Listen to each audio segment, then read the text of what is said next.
All right. Welcome to a brand new show. This is called Community Connections. This is a show that I've been working on for a long time, and my good friend here has decided to be my first guinea pig on this show. But basically, what we're going to try to do with Community Connections is we're going to try to connect the community to the community leaders, most of the time who have been elected. And just give, people who have been elected to certain positions a chance to talk to the public. And today I've got a new friend of mine, I guess you could say. We haven't known each other forever, but I have known who you are for a long time, and we've gotten a chance to talk a lot lately. But Mr. Chris DeLoach, yes, Turtle, sir, is here with me today. How you doing today, bud? I'm good. I appreciate you for having me. Man, thank you so much for coming up here. We're live in the Main Street studio. For those of you who don't know, we have a studio here in the Reagan's Arcade right here on Main Street, and we got a nice little setup here, and so people can swing by and we can do interviews. And I'm just excited today to talk to the first community leader that we're going to have on this show. I guess we go ahead and first off, I know who you are, but for those that are listening that may not know, talk a little bit about where you're from and kind of how you got to being on the Charlotte City Council. Sure, yeah. Chris DeLoach. A lot of people know me by Turtle. Several people I graduated with really don't even know my real name, so it doesn't offend me at all just to be called Turtle. Nothing wrong with that at all. But yeah, I was born and raised in Cumberland Furnace. One of the few of my age that will actually say, I've lived in this county my whole life, and I was even born at the Dixon Hospital. So, I'm as Dixon County as it gets, I guess you can say. But me and my wife, we moved to Charlotte about 13 years ago. And in the city limits, the house that I currently live in, and again, born and raised in Cumberland Furnace, I've always been small town. So whether I knew it or not, there were times when I wished I lived in a bigger town as a kid, or maybe closer to friends, or whatever. I'll always be a small town fan, especially the more I grow up and the more that goes on, right? So, but as far as getting into, the city council, I had an individual come up to me and ask me about it. She was getting ready to be done, and she talked to me about it. I asked her questions, and then I had a couple of other people come up, and I just decided to run. And it's one of those deals that you don't really know until you get into it. Yeah. You have no clue what to expect, no matter what anyone tells you about, warns you about, tells you the good of it. You don't know until you do it, whether it's good or bad. So I am happy to be there. I'm happy to, I like talking to different people and new people, and the same people. A lot of people knew me. There's people that come up to me that knew me when I was 8, 9 years old, that I remember their face, I didn't remember their name. Whether it was, they knew my family or they just lived here their whole life, just like I did. So I just enjoy talking to people. Yeah. We don't always have to be on the same page, but I'm going to give you your time, you give me my time, and we'll be good to go. What's been your reaction to being, I guess it's been about a year. You ran in 22. Mm-hmm. I guess kind of at the end of the year there, sort of took over. We're kind of coming back up on the end of the year this year. So I guess it's been about a year. What's your overall take of, just being on the council and, just for the first year, I guess you could say? Sure. It has been just a little, our fiscal years are different than regular years. So it's been just a little over a year. But there's been challenges. The first thing that and let me make sure I explain this too. Anything we talk about today, I speak for myself, not for the council as Sure, a whole. So that's a good disclaimer. Right. Everybody has their own opinions, and I'm perfectly good with that. So these are all Chris DeLoach's thoughts and opinions. But no, there's a learning curve. With anything that you do new. We have a brand new mayor. We have a brand new council, except for one person. Mm-hmm. So 5 brand new council members that really we had to figure out how to run a meeting. Yeah. We needed help just figuring out how meetings worked, and really had to start at the basics. And I still, I'm not afraid to say this. There's still some things that I have to learn about it as well. So that's probably been your biggest challenge. And then of course you have no matter what you do, and no matter how big or small your town or city is, there's going to be some type of politics that you just got to learn about, right? Mm-hmm. And we talked earlier, before this, politics is considered a bad word. I'm not talking about anything in particular. I'm just saying, you know, people care no matter where you're at. You know, you're always going to have people that have lived in Charlotte their whole life that they care a lot about Charlotte. You'll have brand new people that move in that may care about the same things, may care about something different, you know. Understanding that dynamic and being able to, you have to have a little bit of courage to walk up to somebody and say, hey, what do you think about this? Because at the end of the day, I don't believe that I represent myself. I represent the people that voted for me. Yeah. And in order for me to know what they want, I have to talk to them. Sure. You know, that may include social media. That may include face-to-face, you know. That may include going to a Creekwood football game and seeing somebody come up to me and asking me questions. That's perfectly fine, and I'm good with that, you know. I'd rather you talk to my face than talk behind my back. You know? Sure, absolutely. And I'm gonna give you either how I feel about it, or I'll tell you, you know what, I don't know, but let me find out. So that's been the, I guess that's kind of been the challenge a little bit. So, well, there's, I guess I'll go ahead and just kind of get into it. But there's been, there's been a few things going on in Charlotte that have caught the public's attention. But the most recent thing, and I reached out to you about this, and I appreciate you agreeing to come on. Just so we're clear, I did invite you on, and you were very nice to agree to do it. But I wanted to ask you a little bit about this whole Christmas tree thing. Sure. You know, it's, and I'll just kind of say it from my point of view. I've grown up in Dixon my whole life, and I had the pleasure of living in Charlotte for a couple of years. I currently live in Burns, grew up in Burns, so I can't really claim that I'm a Charlotte boy.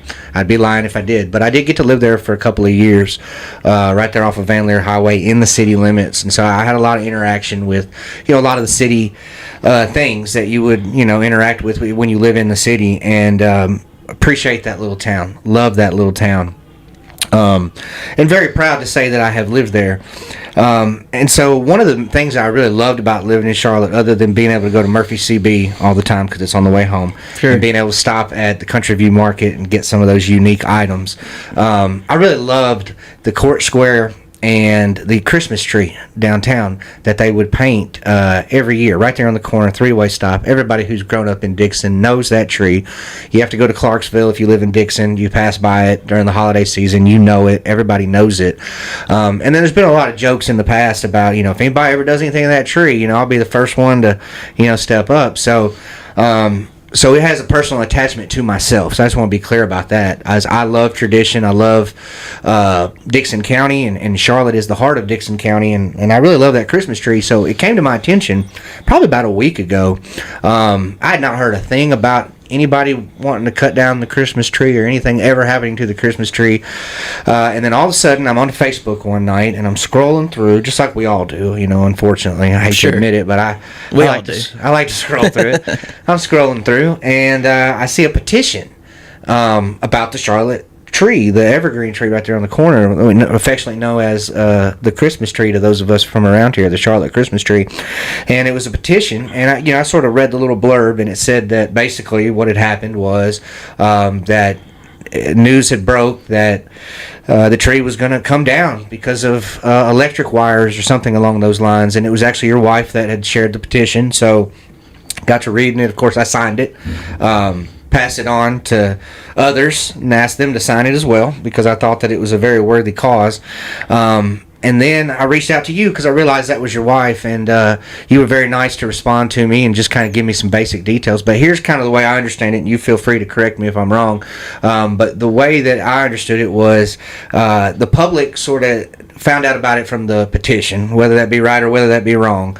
I think most of us who follow the news did not hear about it, and I pretty much follow all the news that I can. Those of y'all that know me know that I pretty much keep my finger on it. I never heard a word about the tree until your wife shared the petition. And so I think that was the first time that a lot of people had heard about it. When I reached out to you, you said that, and it was just a few days prior to this, that the Charlotte Festival had happened. Charlotte Festival happened the second half of September. Here we are in the first couple of weeks of October here. So it hadn't, been very long, but you told me that the mayor had informed you that Dixon Electric had told his office that tree was going to have to come down, and And so that's basically all that I'd really heard. And, I was a little bit upset. I kind of wrote up a little story about it and told people that I really think what we ought to do is we ought to probably try to save it. And so I sort of kind of got on that sort of train, that bandwagon of, hey, we need to sort of stop it, and then talk to a lot of people in the public. I know that you made, some statements, and it appears as if you'd like to try to save that tree. Most of the citizens of Charlotte would like to save that tree. Is that kind of, am I getting it right? Why don't you, from your own perspective, kind of tell me how you became to know that this tree was going to, be cut down after 70 years? Sure. No, I want to make sure that everyone understands that this is not going to be a finger pointing contest, because at the end of the day, I would like to think that nobody truly just wants to cut the tree down for no reason, right? Mr. Gillespie, and I hope I'm saying his name right, Mr. Gillespie with Dixon Electric, was very gracious. He came to our meeting last Tuesday. He answered some questions from us. He answered some questions from the public. And I've worked with him outside of the council as well with my other job. I've dealt with him. I say work. We've dealt with each other, obviously. And he's been nothing but nice to me. Yeah. So I do appreciate him. A lot of people would have... No one made him come. So he did at least come and address some questions, So I don't think that anyone is... Let me rephrase that. I would like to think no one is just going out of the way to just cut it down because they want to, right? Sure.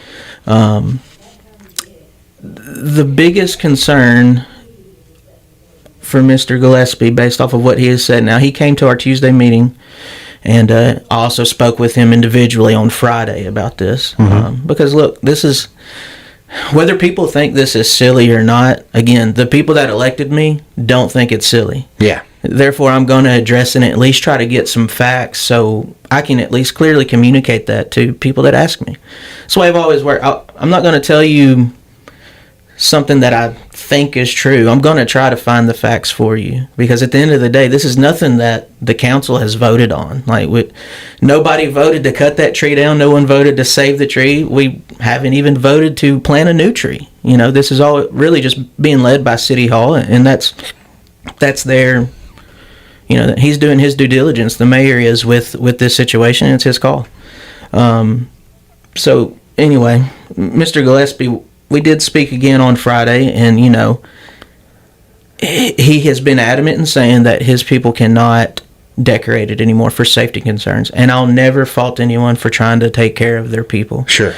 I come from a manufacturing plant. Safety's first. When you walk through the door, the first thing you're going to do, grab a pair of safety glasses, sit through safety orientation. That's how it is, right? It's a very dangerous job. I have a lot of friends that do that, and I get it. He wants to keep his guys safe. And the only other thing that I'm really just trying to hopefully understand, and I hope I get a real and good answer on it, is if I understand that it doesn't need to be decorated for safety concerns, but is it truly in the way? Does it really just need to be gone? Because it has been trimmed significantly. Right. And, I'm not an expert. I'm not a power line expert. From my post, you can tell I'm not a power line expert. I called out, I'll tell on myself, I called out a line that was not a power line. I'm not an expert. For the record, I don't know the difference either. Okay, so just so you know, we're not out here just very few people I think know the difference. Sure. I'll hand up. I messed that up. So, I'm just trying to fully.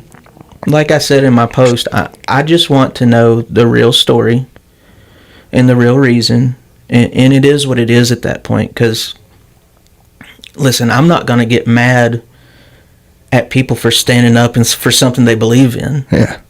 People want this tree there. It's their right to go over there and say whatever they want, It's no different than any other situation. Now, at the end of the day, if it comes down, okay, well, it came down. And now what do? We're going to try to get you a new tree. The mayor has made a statement City Hall made a statement on the City of Charlotte webpage that said, we're going to try to get a new tree, and that's that. But I'm not going to get frustrated at people. I don't care how big or small we think the situation is. For the city of Charlotte, that tree means something. Yeah. I mean, you just spoke about it at length, about it yourself, and you lived there only for a few years. Everyone knows it as a staple, right? Now, again, I just want to understand. There's no finger pointing for me. I don't want to get in the way of Dixon Electric. If it needs to come down because they need to be able to do what they need to do, okay. I just want an explanation as to why. Because, and I'll say this, it was told in our meeting that the tree could stay up while they installed the new pole, which to me, and again, I'm not an expert, so I guess I was trying to figure out, okay, so if it can go in while the tree is still up, why does the tree still need to come down? And maybe it moves the wires into the tree. I don't know. Those are the answers that I would really like to get, and I'm trying to get. I'm just trying to get the full story because, again, like I said, at the end of the day, this is not anything that we're allowed to vote on. I mean, I say allowed. We haven't. It hasn't even been discussed in a meeting until last week. So we kind of got like a 2-week, 3-week window before that meeting of where the mayor did let us know. And it wasn't just me he let know. There was like 3 or 4. I'm sure he talked to every single council member and said, hey, just FYI. And there's a reason he let us know that, because he knew, he's lived in Charlotte his whole life. He knew how much this tree means to people. So some people on the outside looking in are probably sitting back and laughing. They're like, come on, man. I've looked on Facebook just like you have. Some people are like, come on, it's a tree. And at the end of the day, you're right, it is a tree. But it's our tree, It's the people of Charlotte's tree. It sits on city-owned land, That's... Well, I would argue that somebody might come along and say that the old courthouse is just a pile of bricks. Sure, right. But it might mean something to the people. Absolutely. So... Just not to interrupt you, but... No, you're good. You're good. To anybody who says it's just a tree, well, it's just a pile of bricks over there, too. But it means a lot to a lot of people. Sure.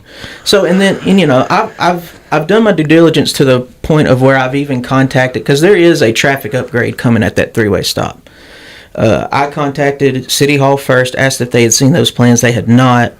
And so I contacted the person that represents us at the state, and she said that it was still in the environmental stage. So, I don't know what we're going to do at that 3-way stop yet because we don't know the plans. But there could be a situation where that tree would have to come down because of that. I don't know. The point that I did ask Mr. Gillespie was, would that mean you'd have to move your pole as well? And he said there's a possibility that he would have to.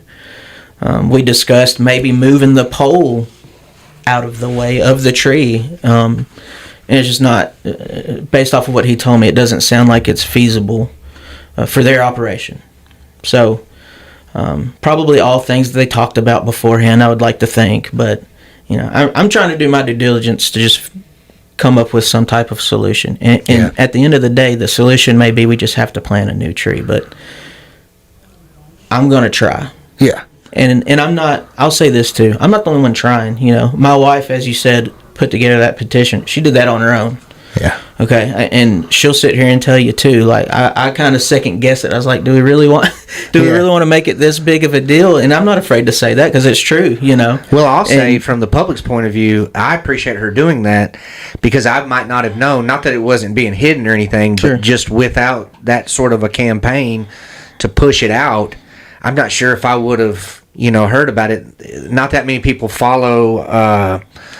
I guess local Charlotte politics, even the people that live there, I think, have a hard time kind of following it. So without her doing that, I'm not sure if I would have known about it, at least in a timely fashion. Sure. So from my point of view, I appreciate it, but I could definitely understand how that might have been, with you being on city council, might have been something that you're kind of questioning, I guess. Well, I just want to make it clear, it was not a tag team effort.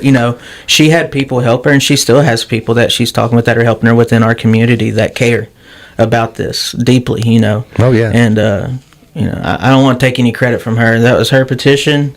There's a couple of other people. I won't mention their names because they didn't ask first. I really didn't ask my wife, so hopefully she doesn't get mad about that. But There are people within our community that are,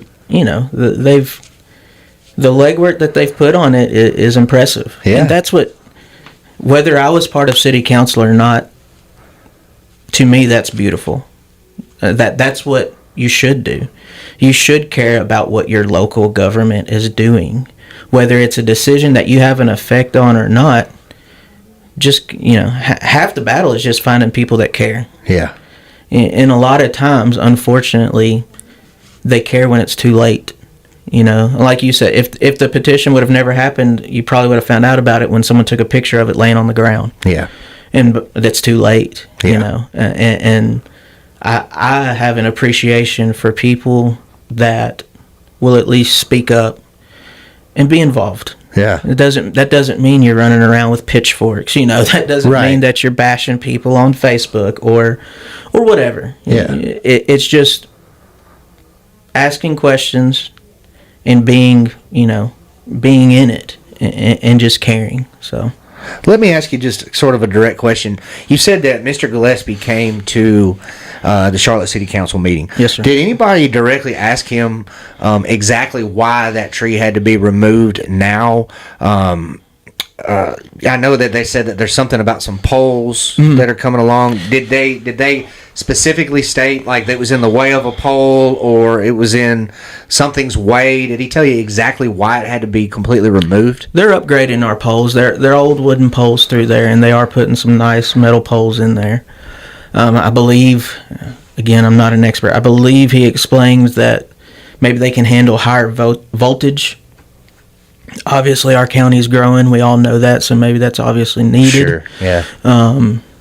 So yeah, that's really what's generated even the idea of it coming down. I believe. I don't think it's been. I don't know if it's been mentioned in the past or not, but yeah. So we're getting upgrades and again, huge appreciation to those guys. I mean, sure. They're doing it right now at other poles. I mean, they've had to dig into concrete. They're just all over the place there in Charlotte, working hard for us to make sure we have electricity, right? And like someone said, I'll agree with this, like someone said on Facebook, if that tree fell and knocked your power out, you'd probably be pretty mad. Yeah. Fair point. It's a fair point. That's a fair point. Sure is. We can't live without our electricity anymore, and don't you dare take out our internet, right? So. Yeah. Well, and I think, if people really truly understand, why it's going to happen, I think that might, kind of maybe sway some opinions. But I haven't heard directly, the exact reason, because that's what people keep asking me. They say, Justin, is it coming down because they don't want to decorate it anymore, and so they just want it out of the way so that nobody feels the need to decorate it and gets hurt? Or is it coming down because it's directly in the path of a pole? Because the people that are talking to me are saying, hey, man, like, it's not in the way of the poles that are there now, so if they just replace those poles, I don't understand why they would need to cut that tree. And look, I'm like you, I don't know a lot about electricity, but that's the questions that I keep getting asked, so I didn't know if maybe they had indicated any of that when he talked to you at City Council.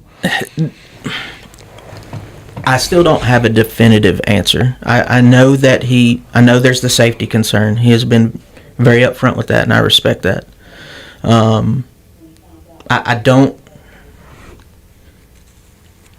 Again, it's speculative of me to say, you can put the pole in without cutting the tree down, but then you need to cut the tree down after. I don't understand that. There may be That's something I didn't understand as well. There may be a perfectly good explanation for it. So I don't want to speculate exactly why. Sure. But again, I don't think it was exactly addressed as to say this is exactly why. Well, and who knows? Maybe somebody will listen to the interview and they'll have the answer to that. Sure. They'll pass it along, and I'll be glad to share it. But I was kind of wondering that too, because I'd heard the concerns about decorating it, and I understand those concerns.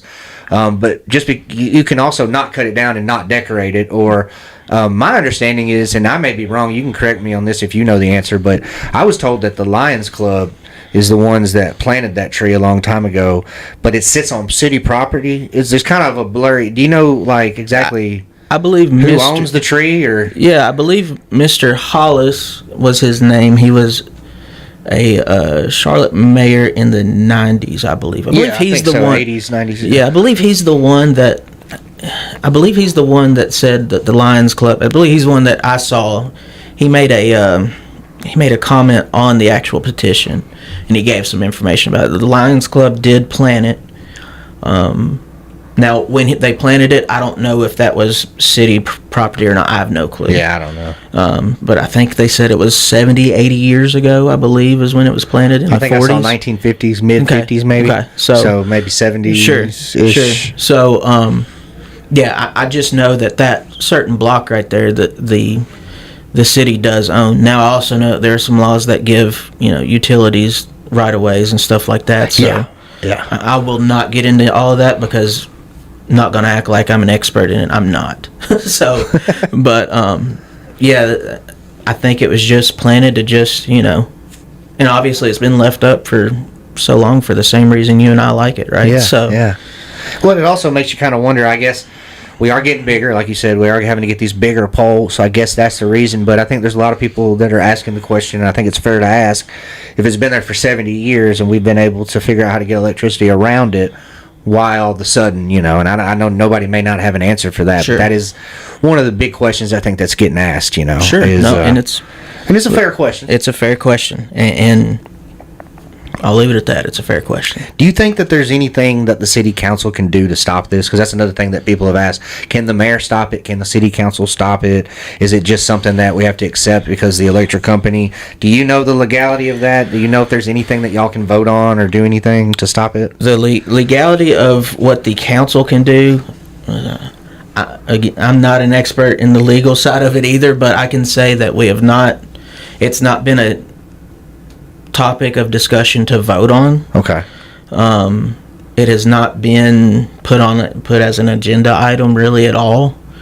I think the biggest thing that can, at this point, if you want my honest opinion, the biggest thing at this point that could save the tree is just people. Yeah. People talking about it, nicely. There's no need to take a pitchfork. Right. Don't chain yourself to our tree, okay? Please don't do that. But there's been people that have said, I will do that. Now, I didn't believe them, but it's at least been spoken, Who knows? I don't think they'll really do it, but, it's, as far as, what the council can do, I think all we can do is try to clearly communicate to our mayor, and there's some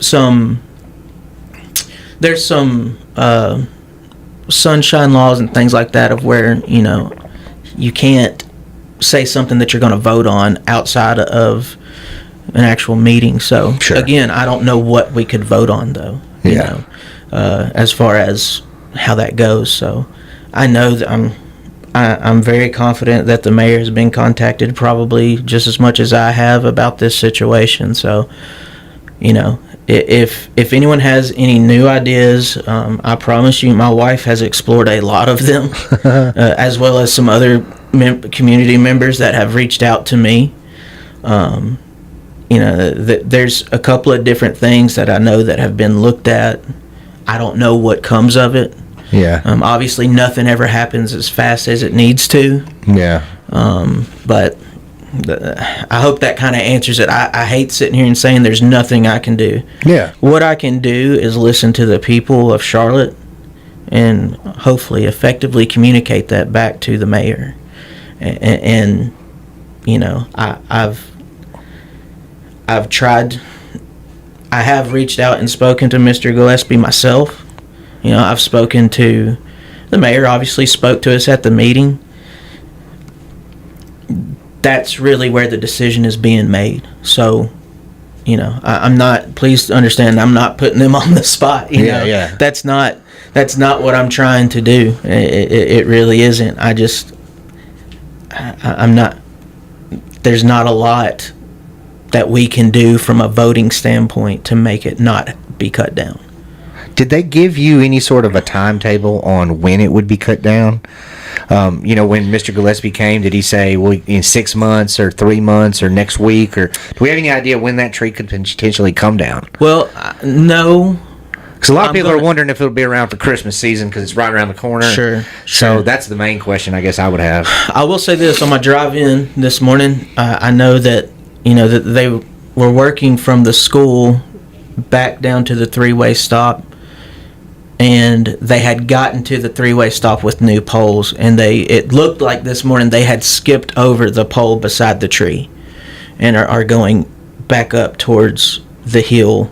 Going towards like Murphy's, like you talked about earlier, and I don't know the specific time of when they believe that they will need to move the tree. So, again, people will probably read the tea leaves there and say, "Oh, they skipped it." I don't know. There may be a logical explanation to it. Yeah. It did get skipped over this morning, so I don't exactly. I would assume it's going to be soon. Yeah. It could be tomorrow, could be a couple weeks. I don't know. Do you know if they have any plans of decorating it for the holiday season this year? It didn't sound like they did, but I didn't know if they had directly answered that question or they were even asked that question. I know that Mr. Gillespie was very clear in saying he will not be decorating that tree anymore. He will not put his people... He didn't say it like that. He said, from a safety standpoint, sure, I'm not going to let my people go up there and decorate. So he indicated it probably wouldn't be decorated this year. Right. Yeah. Not by him. Okay. I don't know. There may be another bucket truck company that would like to decorate it. I don't know. Again, that's another gets into the realm of safety that I don't want to force anyone or try to force people into saying that we can decorate it. If it's safe enough for someone else to decorate, I would assume that we would look into that. Now, I know you don't speak for everybody else on the council, but just from your personal point of view, what would you like to see happen with the tree? And I know there's like a lot of factors that go into that, but I guess if you could kind of have your way, what would you like to see happen? Yeah, I mean, I would love to be able to keep the tree. I don't know how feasible it is because I just don't know enough about, what Dixon Electric needs. I don't want to see the tree go. Yeah. And that's probably, you take me off the council, I'd say the same thing. You stick me back in Cumberland Furnace or in Dixon, just like you are in Burns, wherever. Yeah. There's not a lot of people that want to see that tree gone, That's what I would like. I don't know how realistic that is at this point, just to be honest. And I'm not trying to be a Debbie Downer. I'm trying to be honest. Yeah. I'm trying to be honest. And I'm not saying that the power of the public is bigger than what people most usually think. If the petition doesn't go out like you said, there's a lot of people that don't even know about it. Right. And it'd probably be laying on the ground right now for all we know. Well, and I appreciate you doing the interview because I think this might even alert some more people who don't know about it. Sure. And again, I don't want this to sound like it's the end of the world type deal. I just like to be open and honest.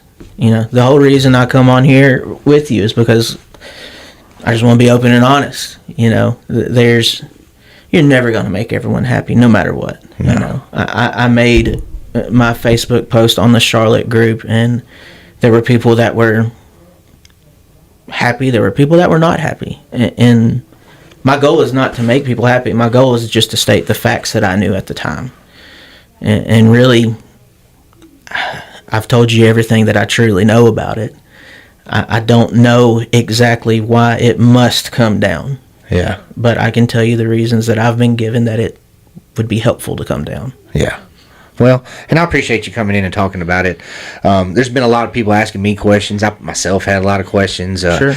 When something like this happens and they're going to take down, whether it be a tree, and then like we said before, people may think that's silly, but when there's an old house that's, potentially going to come down, people like me, these historians, we treasure those things, and we don't want to see those things changed. And so I just appreciate you coming on today. Like I mentioned at the beginning of the show, this is, Community Connections. We're trying to connect everybody together together here to truly understand what's going on. And I hope nobody's offended by the interview today. We're not trying to hurt anyone's feelings or point the finger at anybody, but appreciate you answering the questions that the public is asking, because whenever you'd have to take down a historic monument, which is what I would basically call this tree, and people may laugh at me and may say you're being ridiculous, but I'm a history teacher and I love history, and that tree is historic to me.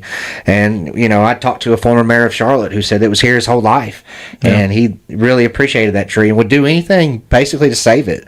And so I just hope that everybody who wants to try to do something will come together, and maybe we can, who knows, maybe we can do something. But it does seem kind of like a uphill battle. Sure. And I want to make one more thing clear too, if you don't mind, Justin. I did see Mr. Gillespie catching a little bit on Facebook about only donating $500. I want to make it perfectly clear that during our meeting on Tuesday, the estimation that we were given at the meeting was a $500 tree.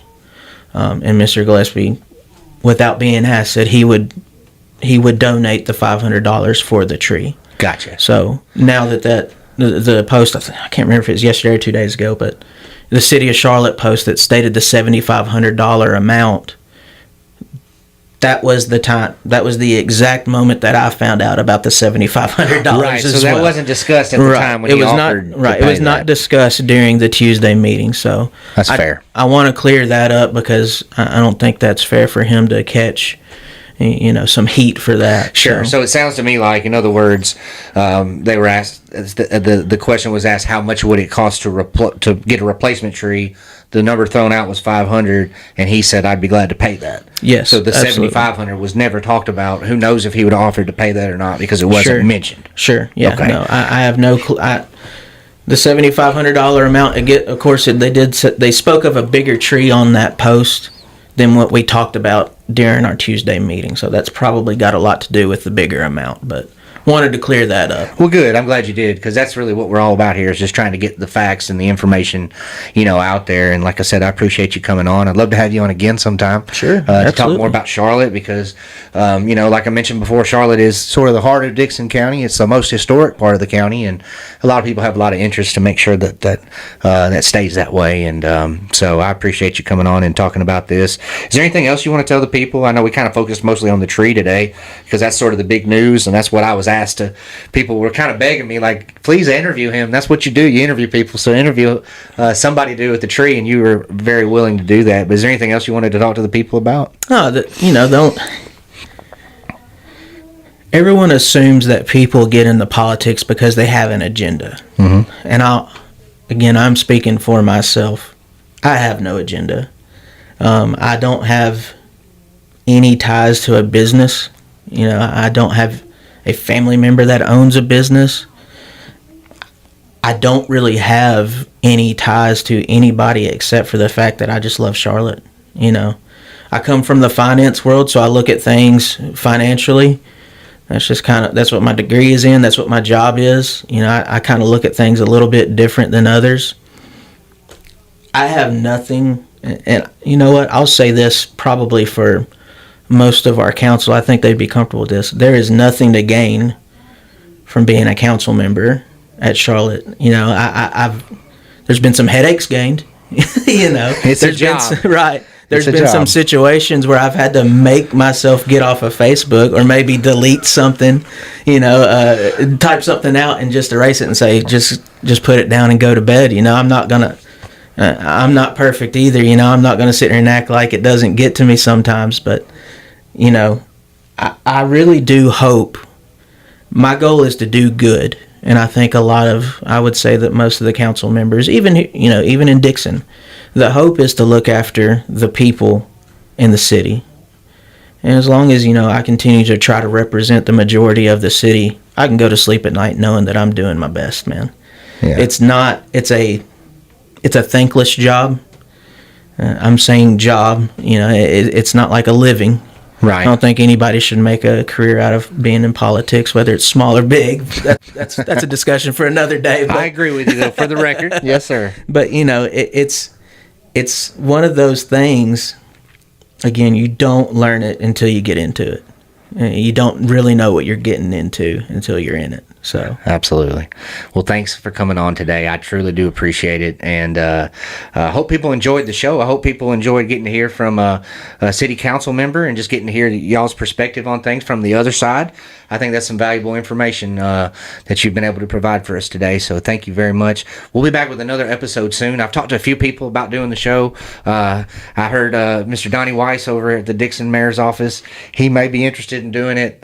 Jody Barrett, I've talked to him. He's definitely willing to come on the show. We just got to match those schedules up, and a few others that I think that you guys would like to hear from. So if there's anybody you'd like to hear from, send me a message. I'll be glad to ask them. All they can do is tell me no, but most of them do usually say yes. So we'll be back soon with another episode. I hope you enjoyed this new show. We'll see you next time.